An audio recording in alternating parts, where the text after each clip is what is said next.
আজ পুরো স্ক্রিনে এই তিনটে রং কেন দেখা যাচ্ছে? এর জবাব হলো গেরুয়া, সাদা, সবুজ। এই তিনটে রঙের থেকে বড় আর কোনো কিছু প্রয়োজন হয়নি আমাদের জন্য আজকের এই প্রতিবেদনকে তুলে ধরার জন্য। আজকের প্রতিবেদনটি তাদের জন্য যারা শহীদ হয়েছে। শহীদ শব্দটি অনেক বড়, অনেক বিস্তৃত। আত্মকে উৎসর্গ করার নাম শহীদ। কারণ আমরা জানি দেশপ্রেম থেকে বড় ধর্ম নেই, দেশপ্রেমিকদের থেকে বড় জাতিও নেই, দেশ রক্ষা থেকে বড় কর্মও নেই। অপরদিকে মাতৃভূমির থেকে বেশি আপন ইহজগতে কেউ নেই। দেশপ্রেম, দেশপ্রেমিক কাদের বলা হয় তা জানতে হলে আমাদের সীমান্তে যেতেই হবে। বিশেষত পাকিস্তান, ভারত অথবা চীন ভারত সীমান্তগুলিতে যেভাবে ইন্ডিয়ান আর্মি অর্থাৎ ভারতীয় স্থলসেনা ভারতের প্রত্যেক সাধারণ মানুষের জন্য, সর্বোপরি ভারত মায়ের জন্য দিন রাত পরিশ্রম করে, দিন রাত সেখানে দাঁড়িয়ে থাকে, তা একবার অবশ্যই দেখা উচিত। শহীদদের জন্য আমরা কি করতে পারি? অনেকের মনে এটা প্রশ্ন অবশ্যই আসে। শহীদদের জন্য আমরা কি করতে পারি তার জবাব তিনটি আলাদা বিষয় দেওয়া যায়। শহীদদের জন্য সবচেয়ে প্রথম আমরা যা করতে পারি, আপনারা জানেন যে ভারতীয় সীমান্তগুলির সংরক্ষণে রয়েছে ভারতীয় স্থলসেনা অর্থাৎ ইন্ডিয়ান আর্মি। বিএসএফ এর মতো ফোর্সগুলি ভারতীয় সীমান্তগুলিকে সুরক্ষিত রাখে এবং আতঙ্কবাদীদের খতম করার কাজ করে ইন্ডিয়ান আর্মির বিভিন্ন রেজিমেন্টগুলি। আমরা সবাই জানি যে যখন কোনো স্থলসেনার বা যে কোনো সেনার সৈনিক শহীদ হন, তখন তিনি পরবর্তী ওনার সঙ্গে থাকা সৈনিকদের বলে যান, আব তোমারে হাওয়ালে বতন সাথিও, অর্থাৎ এবার তোমাদের কাছে মাতৃভূমি সুরক্ষার দায়িত্ব দিয়ে গেলাম। এই মোটোটি লেখাও আছে বিস্তারিতভাবে। কেন এই কথাটি বলা হয় ভারতীয় স্থলসেনার সৈনিকদের জন্য? কারণ তাদের জন্য সর্বোপরি হলো মাতৃভূমি সুরক্ষা, দেশ রক্ষার কাজ তাদের জন্য সবচেয়ে বেশি। এর জন্যই তারা নিজের পরিবারের কথা ভাবে না, প্রথম আপনার আমার বা মাতৃভূমির সুরক্ষার কথা ভাবে। এর জন্য তারা নিজে গুলি খায় কিন্তু আমাদের সুরক্ষা করে। তারা জানে যে এ ধরনের ঘটনা তাদের সঙ্গে ঘটতে পারে, এরপরেও তারা সেখানে যায়, সেখানে লড়াই করে এবং আমাদের জন্য তারা এই কাজটি করে। যখন আমি মাতৃভূমি বলি তখন আমি প্রতীকাত্মকভাবে বলতে চাইছি মাতৃভূমি মানে পুরো ভারতবর্ষ। আমি, আপনি, আমাদের পরিবার, আমাদের ঘরে থাকা আমার পরিবারের সদস্যরা প্রত্যেককে, ভারতের রাষ্ট্রপতি থেকে শুরু করে একেবারে নিচের স্তরের যে কোনো ব্যক্তিকে নিয়ে নিই, সে এখানে আসে, তার পরিবার আসে। ভারতীয়রা তো প্রথমে নিজেদের পরিবারের কথা ভাবে, নিজের আগে নিজের পরিবারের কথা ভেবে কাজ করার চেষ্টা করে। সেই জায়গায় ভারতীয় সৈনিকরাই একমাত্র যে পরিবারের কথা ভাবে না। সেক্ষেত্রে আমরা তাদের জন্য ভাবতে পারি, আমরা শহীদদের পরিবারের জন্য কিছু করতে পারি, শহীদদের জন্য কিছু করতে পারি। শহীদদের পরিবারের জন্য আমরা ডোনেশন দিতে পারি, নিজের সামর্থ্য মতো সাহায্য করতে পারি। এমন না যে আমাদের কেউ কোনো সামর্থ্য নেই সাহায্য করার। নির্দিষ্ট স্থান রয়েছে, নির্দিষ্ট ওয়েবসাইট রয়েছে, সেখানে গিয়ে স্বরাষ্ট্র মন্ত্রকের যে ওয়েবসাইট, সেখানে গিয়ে দান করা যায় সৈনিকদের জন্য। এছাড়া সরাসরিও দান করা যায়, সৈনিকদের পরিবারকে সাহায্য করা যায়। কারণ আমরা সবাই জানি সৈনিকদের পরিবার কোথায় থাকে, আমাদের আশেপাশে কোথায় রয়েছে। আমরা যারা আগরতলা শহরে বাস করি আমরা জানি যে বনমালীপুরে গতকালই একজন সৈনিক শহীদ হয়েছে। বনমালীপুর 18 নং রোডের বাসিন্দা ছিলেন তিনি, সুদীপ সরকার। তো এমন না যে আমরা শহীদদের ঠিকানা জানি না। হ্যাঁ, আমরা শহীদদের কথা কয়েকদিন মনে রাখি, এরপর ভুলে যাই। সাহায্য করা কি না করা সে বিষয়ে ভাবি না। যখন আমি এই কথাগুলি বলছি, আমি কতবার সাহায্য করেছি এ নিয়েও অনেকে প্রশ্ন তুলবে। অবশ্যই প্রশ্ন তোলা উচিত। প্রশ্ন তোলা হলে হয়তো আমরা কিছুটা শুধরব, আমাদের নেতারা শুধরাবে, যারা শহীদদের বাড়িতে তো যান, কিন্তু কিছুদিন পর শহীদদের পরিবার কেমন আছে তার খবর রাখেন না।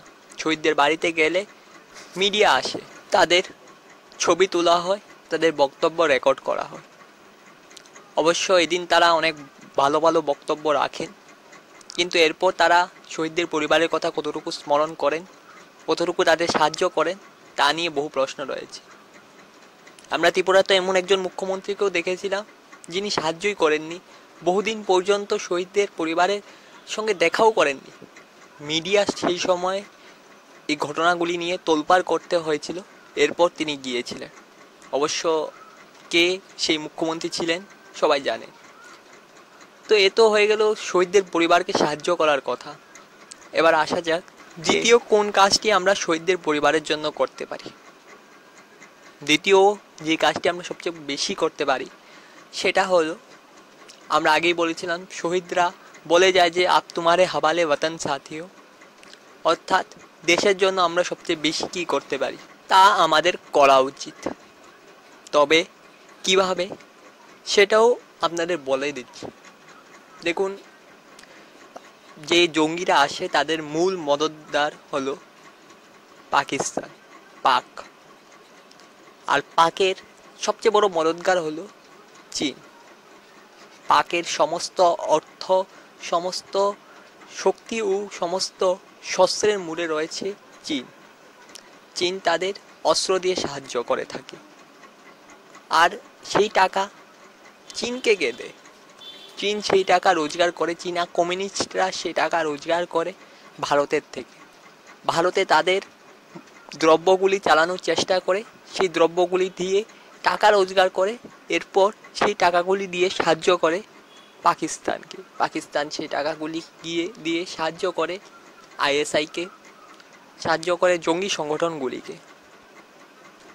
তো চীন এর সবচেয়ে বড় মূলে রয়েছে এবং চীনা কমিউনিস্টরা এর সবচেয়ে বড় মূলে রয়েছে।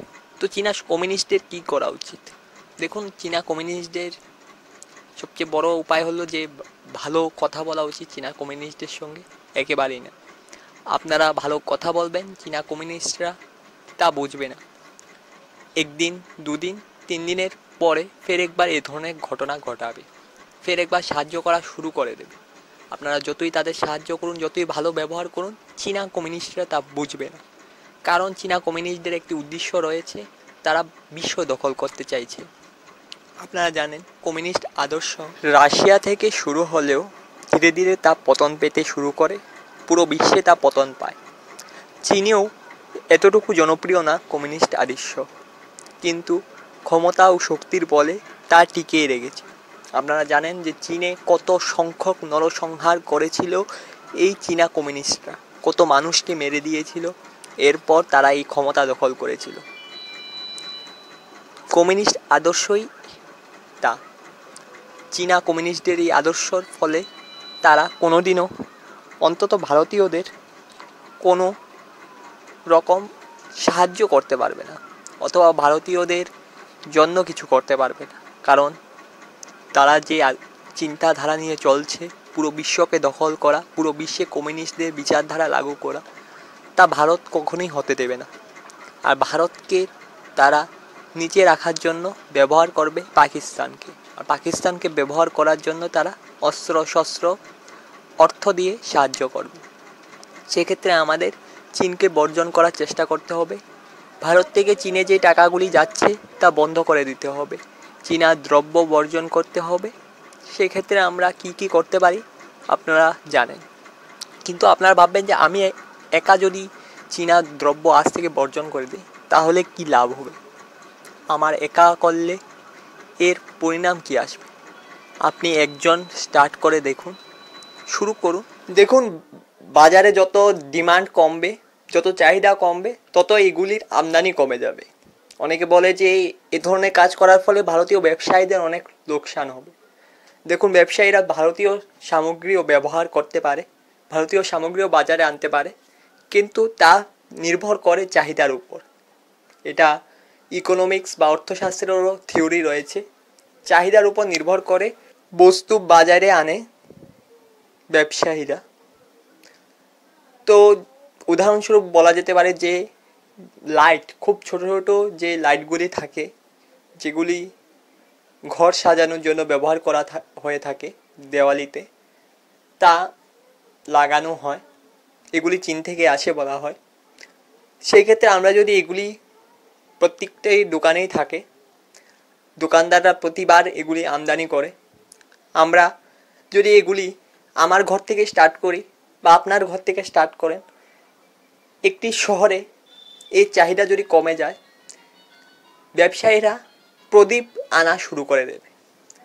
আপনি প্রদীপ ব্যবহার করতে পারি, সেই ক্ষেত্রে ব্যবসায়ীরাও প্রদীপ ও যেই দেশের তৈরি সামগ্রী তা আনা শুরু করে দেবে। এ ধরনের চাহিদার অনেক এফেক্ট দেখা গেছে বাজারে।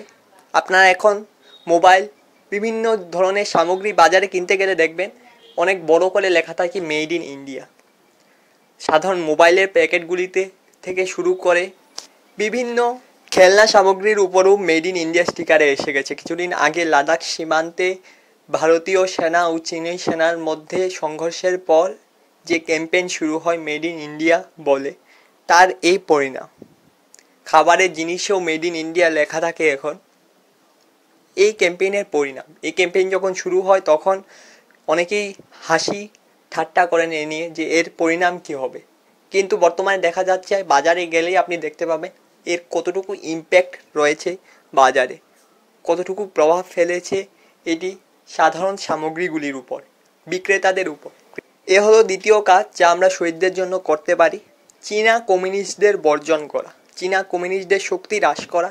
এমনিতেও IMF-এর যে তথ্য রয়েছে তা অনুযায়ী 2030 পর্যন্ত ভারত চীনের পরে সবচেয়ে বড় যে ইকোনমিক শক্তি বা আর্থিক শক্তি হবে, যা বর্তমানে চীনা কমিউনিস্টদের পেটে ব্যথা ধরাচ্ছে। দ্বিতীয় যে সবচেয়ে বড় কাজটি আমরা করতে পারি তা হলো উৎসাহ প্রদান। আমরা সৈনিকদের যে কোনোভাবে উৎসাহ দিতে পারি, তাদের কাছেও উৎসাহের কোনো খামতি নেই, কিন্তু তবুও আমরা উৎসাহ দিতে পারি। আমরা প্রথম বললাম যে শহীদদের পরিবারের কাছে আমরা যেতে পারি, যার ফলে সৈনিকদের মধ্যে উৎসাহ বাড়বে। আমরা সামাজিক মাধ্যমকে ব্যবহার করে উৎসাহ দিতে পারি। সর্বোপরি সীমান্ত এলাকায় আমরা দেখেই থাকি যে প্রচুর সংখ্যক যুবকরা সেনায় ভর্তি হচ্ছে। সেক্ষেত্রে আমরাও উৎসাহ প্রদান করতে পারি সেনায় ভর্তি হওয়ার জন্য, সেনায় কাজ করার জন্য।